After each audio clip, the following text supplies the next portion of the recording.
ఈరోజు కథ నా నువ్వు నేను రచించిన వారు వనజ గారు. అన్నయ్య ఏంటివి నాకెందుకని సాత్విక వదిన అడుగుతున్నా కూడా నీకు ఇవ్వాల్సిన గిఫ్ట్ రా అది అని చెప్పాడు విరాట్. ఏముందో నాకైతే తెలీదు. నేను ఆ కాన్వర్సేషన్ మధ్యలోకి వెళ్ళాలి అనుకోలేదు. అంటే వెళ్తే ఎలాంటి సిచ్యువేషన్ ఫేస్ చేయాల్సి వస్తుందో నాకు ముందే తెలుసు కాబట్టి మా సునీత పక్కన సైలెంట్గా నిలబడ్డాను. అంతా ఎంతో చదువుకున్న ఆమెని ఆంటీ సాత్విక వదిన చేతిలో పేపర్ తీసుకొని సాత్వి ఏంటివి అని అడుగుతూ ఉండటంతో మమ్మీ అన్నయ్య సగం ఆస్తి మొత్తం నా పేరు మీద రాసేశాడు అని షాకింగ్ ఎక్స్ప్రెషన్తో ఆమెని ఆంటీకి చెప్పింది. కానీ యామిని ఆంటీ కళ్ళలో వచ్చిన చిన్న స్పార్క్ని మాత్రం నేను అబ్జర్వ్ చేశాను. హాల్లో ఉన్న భాస్కర్ అంకుల్, వర్మ మామయ్య కూడా కొంచెం షాక్ అయ్యారు. ఒక్క విమల అత్తయ్య తప్ప. సుశాంత్ అన్నయ్య ఎందుకు విరాట్ ఇప్పుడు ఇవన్నీ అన్నా? భాస్కర్ అంకుల్, విరాట్ ఇప్పుడు ఆస్తిని రెండుగా చేయాల్సిన అవసరం ఏముంది అని అంటున్నా కూడా విరాట్ ప్యాకెట్లో హ్యాండ్స్ పెట్టుకుని, పెద్దనాన్న మీరు ఎన్ని రోజులు మేమేదో మోసం చేశామనుకుని ఫైనాన్షియల్ ఇష్యూస్తోనే మాకు దూరం అయిపోయారు కదా, కానీ ఇక మీదట అలా జరగకూడదు. తాతయ్య ఇచ్చింది కేవలం ఊరిలోని ఆస్తి మాత్రమే, ఇక్కడ ఉన్నది మొత్తం డాడ్ తన కోసం సంపాదించుకుంది. కానీ నాకు ఇంకా గుర్తుంది, మీరు డాడీకి చాలా హెల్ప్ చేసేవాళ్ళంట. ఇక అలాంటప్పుడు మా నాన్న కష్టంతో ఈ ఆస్తి ఎన్ని కోట్లైనా కూడా ఉన్నది ఇద్దరు బ్రదర్సే కాబట్టి మీ ఇద్దరు పిల్లలకే చెందుతుంది. ఆడపిల్ల అయినందువల్ల సాత్విక్కి ఎందుకు తక్కువ చేయాలి? అందుకే మా నాన్న సంపాదించిన ఆస్తి మొత్తంగా సగంగా డివైడ్ చేసి సాత్విక్కి ఇప్పుడే గిఫ్ట్ కింద పసుపు కుంకుమలాగా ఇచ్చేసానని చెప్పాడు విరాట్. కానీ ఇదేం బాగాలేదు విరాట్, నేను జస్ట్ ఒక మాట సాయం, ఒక రూపాయి సాయం చేశాను. ఈ ఆస్తి పెరగడానికి మొత్తం మీ నాన్న టాలెంట్ని యూజ్ అయిందని భాస్కర్ అంకుల్ అంటూ ఉంటే నేనేమి మొత్తం మీ కూతురికి ఇవ్వలేదులే పెదనాన్న. డాడ్ సంపాదించింది మాత్రమే ఇచ్చాను. ఇప్పుడు నేను సంపాదించే ఇది మొత్తం నా భార్య, నా పిల్లలు, నా అమ్మ నాన్నకే సొంతం, ఇంకెవ్వరికీ ఇవ్వను. ఇందులో అయితే ఎటువంటి మార్పు ఉండదు అని అంటూ విమల అత్తయ్య దగ్గరికి వెళ్ళి ఆవిడ భుజాల మీద చేతులు వేసి, మామ్ నేను చేసింది కరెక్ట్నే కదా అని అడిగాడు. ఇంకా ఆవిడ ఏమంటుంది? విరాట్ బొగ్గలు తట్టి my son is always correct అని చెప్పింది. అప్పుడు కనిపించింది అయ్యగారి ముఖంలో ఒక క్యూట్ స్మైల్. అయినా నాకు ఈ ఆస్తి అంతస్తులతో నాకేం పనుంది? కావాల్సింది విరాట్, విరాట్ ప్రేమ, అది 100కి 200% ఉంది అని నేను సైలెంట్ అయితే సాత్విక వదిన వచ్చి విరాట్ని హాక్ చేసుకుని, థ్యాంక్స్ అన్నయ్య, నువ్వు ఇప్పటికే కాదు ఎప్పటికి కూడా నాకు అన్నయ్యనే కావాలి, అన్నయ్యగానే కావాలి.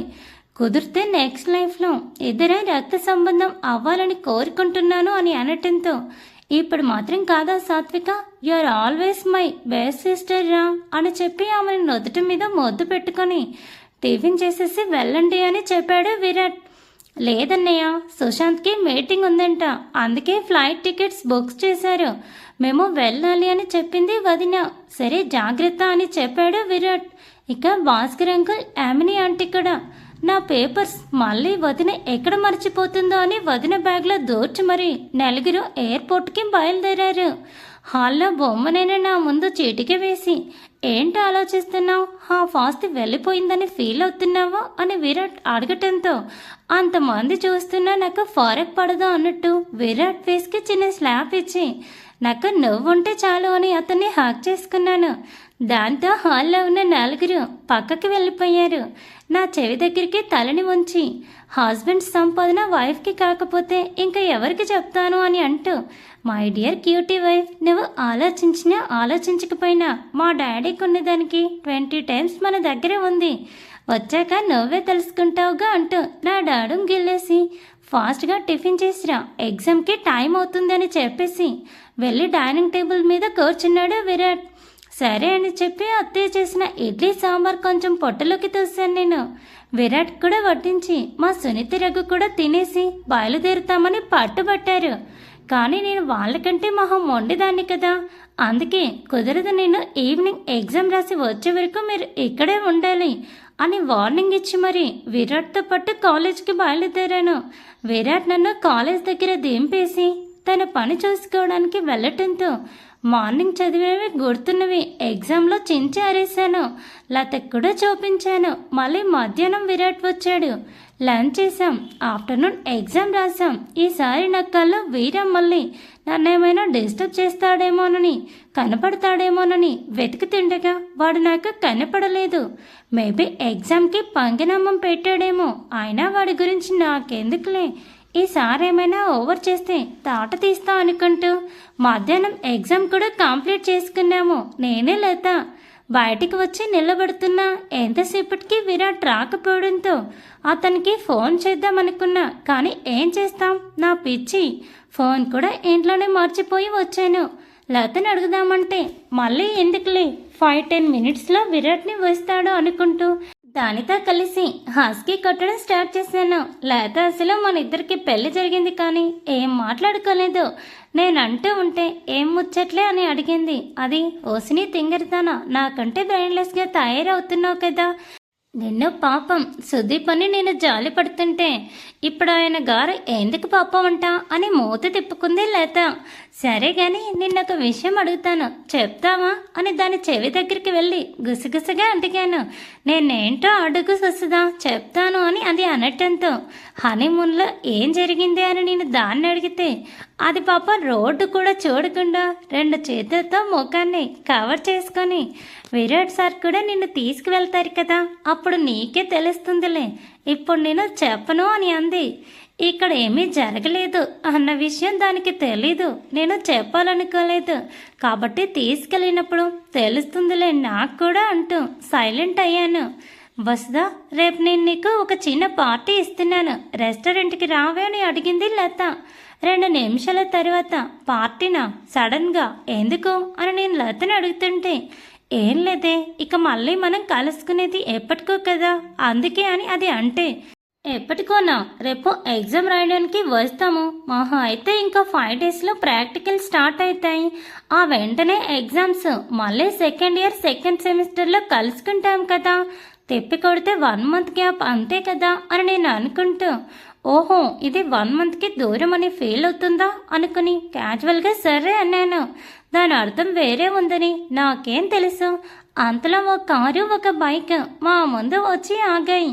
సుదీప్ని చూసి నేను ఫార్మల్గా నవ్వితే అతను కూడా హలో మేడం బాగున్నారా అని అడిగాడు. నేను మళ్ళీ ఈసారి కోపంగా చూడటంతో సారీ వసుధ గారు బాగున్నారా అని అడిగాడు. బాగున్నానన్నయ్య అని చెప్పి పక్కనే విరాట్ కూడా ఉండటంతో ఆయన గారి కారు ఎక్కేసి లతకి బాయ్ చెప్పేసి మా ఇంటికి తొర్రమన్నాను నేను. విరాట్, నేను ఇప్పుడు ఒక విషయం గెస్ చేయనా అని నేను ఆతృతగా అడుగుతుందో విరాట్, నీకు సుదీప్ గారు దారిలో కనబడి మాట్లాడి ఉంటారు, అందుకే ఇద్దరు కలిసి కాఫీ షాప్కి వెళ్ళి కాఫీ తాగేసి నా దగ్గరికి లేట్గా వచ్చాం, ఇదే కదా నువ్వు నాకు చెప్పాలనుకుంది అని విరాట్ని ఫస్ట్ అనడంతో షాకే చూశాను నేను. ఏమో నా గురించి మామూలుగా తెలియదే బాబు గారికి అనుకొని ఎస్ఎస్ ఇదే చూసావా ఎంత బాగా కనిపెట్టానని నేను అంటూ ఉంటే దారిలో పానీపూరి బండి నా కళ్ళకు అడ్డుకల్లం వేసింది. విరాట్ పానీపూరి అని నేను ఆ బండి వంకనే చూస్తూ ఉంటే ఓ లుక్ నాకు ఇచ్చి ఇప్పుడు ఆ చెత్త అంతా అవసరం అని అడిగాడు విరాట్. అవును, నాకు ఆ చెత్తే అవసరం, నేను ఆ పానీపూరినే తింటాను అని చెప్పి కారు ఆపకపోవడంతో అలిగి కూర్చున్నాను నేను. వసు ఒకటే సౌండ్ విరాట్ నోట్ నుండి. దెబ్బకు ముందుకు ముడిచిన మూతిని సాగదీస్తూ అబ్బే వద్దు విరాట్ చాలా బాగోదు ఆ పానీపూరి, నేను ఏం చక్క డార్క్ చాక్లెట్స్ తింటాగా అని చెప్పి డాష్ బోర్డ్లో ఉన్న చాక్లెట్ తీసుకుని నేను తింటూ విరాట్కి ఒక బైట్ నోట్లోకి దూర్చి కోపాన్ని తీర్చుకున్నాను నేను. ఇంటికి వెళ్ళాక నీ సంగతి చెప్తా అన్న ఎక్స్ప్రెషన్ విరాట్ కళ్ళు నాకు చూపటంతో సైలెంట్గా కూర్చొని బుద్ధిమంతురాల్లాగా బిల్డప్ ఇస్తూ ఇంటికి చేరుకునేసరికి మా అమ్మ నాన్న ఎప్పుడు వెళ్దామో అని నా కోసం వెయిట్ చేస్తూ కనిపించారు. ఈ అమ్మ నాన్నలు అందరూ ఇంతేనేమో కదా, కూతురింటికి వస్తే ఈరోజే వెళ్ళిపోతామా ఇప్పుడే వెళ్ళిపోతామా అన్నట్టు చూస్తూ ఉంటారు.